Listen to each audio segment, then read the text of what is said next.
Hello everyone and welcome back to another video. Yeah, hey, my throat's a little scratchy, but that's alright, we'll get through it. Before we get started, I want to remind you that if you like this video, give it a thumbs up, subscribe if you have not, and consider supporting the channel if you find it useful. I have links down below for PayPal and Ko-fi.com if you want to donate that way.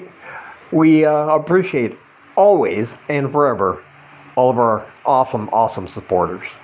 Couldn't do it without you. And that's just not lip service. That's actually very true. And you can also purchase one or more of my books. I have more than the ones you see on the screen, but there's some examples. And there's a link down below if you want to do that as well. And that always helps a lot. And I've got more coming. I got my next one on Cambodia, working on that. I've got my next horror novel. I'm working on that. And my next collection of short horror stories, I'm working on that. So when I have progress on those, I will let you know. Anyway, we always appreciate it and we thank you. So everything in life has a pro and a con. And that will include when you move to Cambodia and you're looking for an apartment. There are pros and cons with, finding apartments, and there are pros and cons with the apartments you have and the ones you might find. And so I want to go over some of those with you, just to let you know what to expect. So let's start with the obvious, the availability of apartments. The pros, they are everywhere. Like, no matter what area you're interested in, and I'll talk about that in a minute, but there's tons of apartments of all different price ranges, everywhere from 40 all the way up to, you can get a mansion here for like $800-900 a month, and you can go out on one of your balconies on your third floor and look down on people like you're the king or queen or whatever you want to be. So the availability is fantastic. If you're looking for a place, no matter your budget, you'll be able to find it. Now the con of that is, sometimes you'll get information overload. Like, you don't know which one to pick. When I first got here, I had somebody pick me up and show me like 4 different apartments in a day. And every time I saw every one I saw, I was like, yeah, that's the one. This is the one I want. This is the one I want. Then we'd go to the next one and I'd be like, no, this is the one I want. You know what I mean? There's just so many. You want to try to make the right choice, and for whatever your budget is, whatever amenities you want. And it can be a lot. Like, you move in somewhere and then you get thinking maybe, maybe I should have taken that other one. But it's like that with a lot of things here. The availability of food the same way. It's like you're hungry for something, you don't know what, but there's so many options. Sometimes it's just, it's hard to make a choice. But there are plenty of apartments here, and no matter what your budget, you will find it. And let's talk about using an agent or not. If you do, as I said in my last video, I recommend IPS because I've never used them, but everybody I've talked to has had a very positive experience with them. You can ask Kelly from Ottoman Asia. He's used them a few times, and he's always been very happy with what they showed him. You tell them your price, you tell them what you want with the amenities, and they'll do their best to find a few apartments that you can look at and then pick and choose. Now, the con of that, of course, is it's a service, it's a business, so it's going to cost you some extra money. Not a lot, but if you're very budget conscious, it will cost you money to use their service. I guess it's not really a con because it's not that much, but just to be aware. Now, going out on your own, the pros are you're not limited to just what they can find. You can find sometimes places that don't use IPS for viewing. You can find apartments on your own that aren't even advertised on Facebook or any of the groups or anywhere. They're just standing there waiting for people to move in. And so you do it on your own. You can find these amazing places, sometimes much, much less expensive than what you could if you used an agent. And, you know, you still have all the amenities you want. And, I mean, you'd be surprised walking around just asking when you see a place that you like, how far that can get you. But the cons of that, of course, are you have to find it on your own.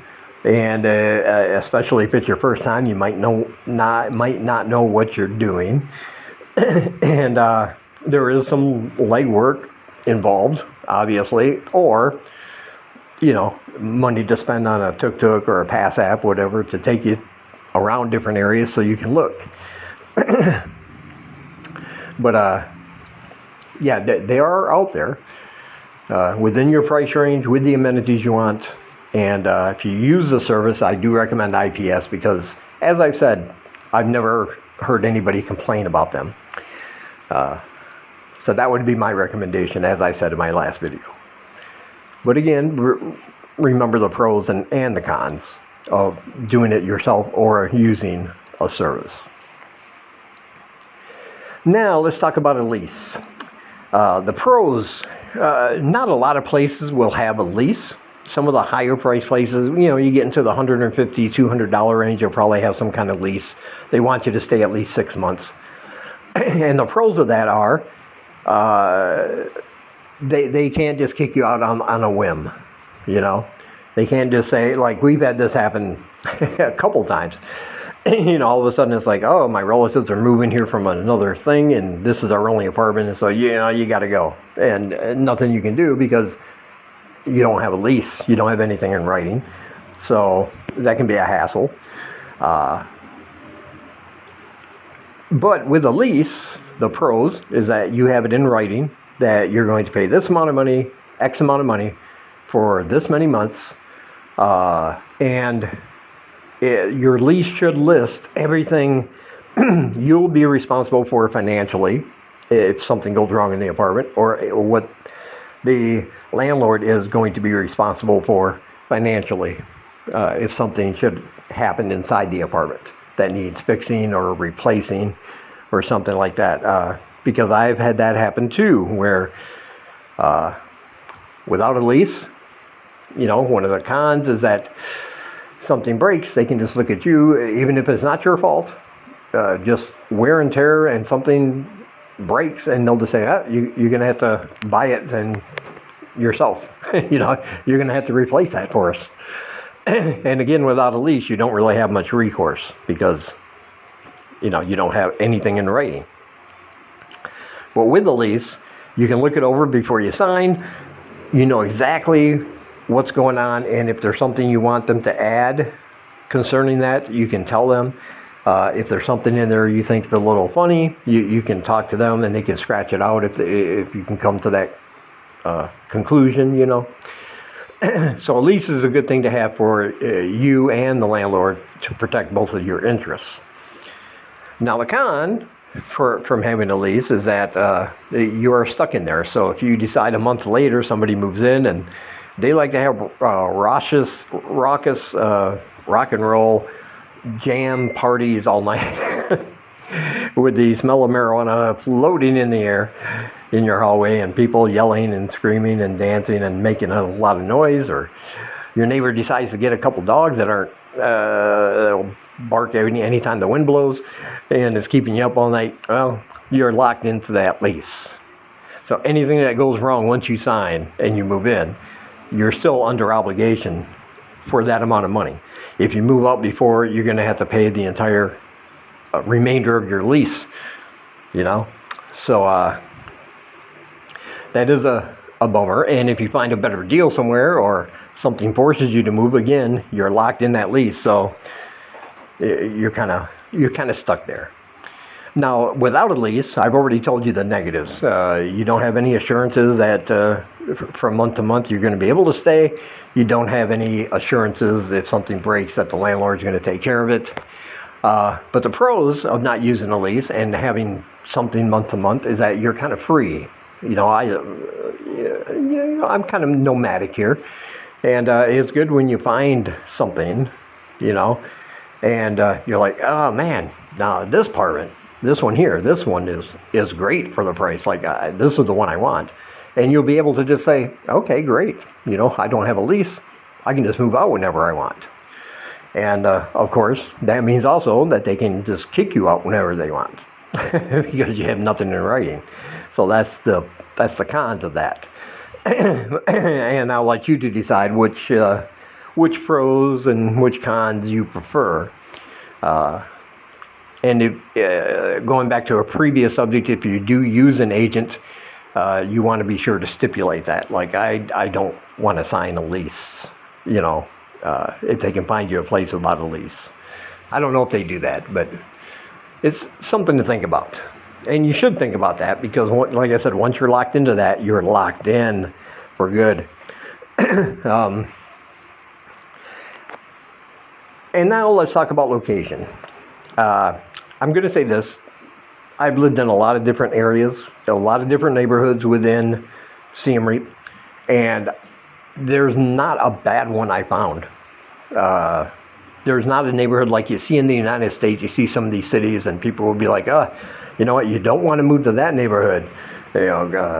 Gunfire every night, there's gangs, there's drugs, there's marauding packs of youths taking over the streets at night. Packs of stray dogs eating a dead homeless guy in an alley or whatever. But here that's not the case. There's no wrong area, but it's going to depend on your lifestyle and what you want to be close to. If you like the parties, if you like the crowds, if you like the chaos of nightlife, you go down to Sacha, the old market, and you find an apartment there, and that party, basically never ends. It's pretty much 24/7.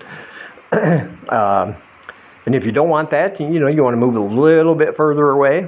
And the further you go, the more rural the area is. Even though you'll still be in the city of Siem Reap, the outer edges get very rural. They're very quiet, very peaceful. 99% locals. But once in a while, you see a foreign face, and it'll be an oddity. If you prefer to live more with locals, then that would be for you. If you don't mind having a mix of foreigners and locals, like that, downtown, and you like being close to everything, just having everything within your reach or within a very short walking distance, then definitely want to consider that. But the cons of living like in a more rural, outside of the main city center area, is that they're going to have stores there, they're going to have restaurants and probably bars, but they're not going to be the same. You're not going to get, you'll have to travel. You have to take a tuk-tuk or buy a motorbike or whatever, or just good old legwork to when you want to go to like a big market, or you want to eat at a certain place that you already know and you like. It can be, you're very limited, let's put it that way. I lived in a neighborhood once and everything closed about, 8 o'clock or something. Maybe 9 o'clock on a good day. But after that, you get a hankering for a snack at 10 o'clock. You're going to have to go all the way downtown from where I was. That's like a 40-minute walk, and I'm not going to do that for a bag of potato chips and a Coke, So, yeah, rural is nice. It's quiet, peaceful. Just like a good old local neighborhood, you'll become part of that whole thing. But then again, you're limited for venues that are going to be open for anything you might need. So you want to consider that. Now, on the other hand, you live somewhere like downtown, and like I said, everything is within very short walking distance or delivery distance. You don't have to worry about whatever time of day or night you get hungry. You'll find somebody to serve you something to eat or something to drink, or whatever. You get a case of insomnia, hey man, you can just go walking around Pub Street at night, and it's wild and it's crazy, and you know, it's pretty awesome if you're into that. But again, the cons are, you know, it's like that all the time. You know, the party never stops, and you know, it's going to be loud, and it's going to be a little crazy when you're trying to get some sleep, some peace and quiet, you know. But like I said, that is going to be like your choice and your decision based on how you like to live and your lifestyle. So it has nothing to do with Siem Reap in general or Cambodia in general. Some people prefer loud and rowdy. Some people prefer nice and quiet. And there is a happy place in between. There are some areas that aren't too far from, you know, all the chaos. But they're still far enough away where you won't be affected by it as much. There are a lot of places like that, actually. But again, it's your choice. All right, I hope that helped you out. Remember to check out all my links down below. I have PayPal. I got Ko-fi.com. Buy me a coffee, or 2, or 10, whatever. And check out all the other links from all the other channels I have down below. Very good channels, great information. You want to check them out. And from Siem Reap, Cambodia, I will talk to you guys in the next one.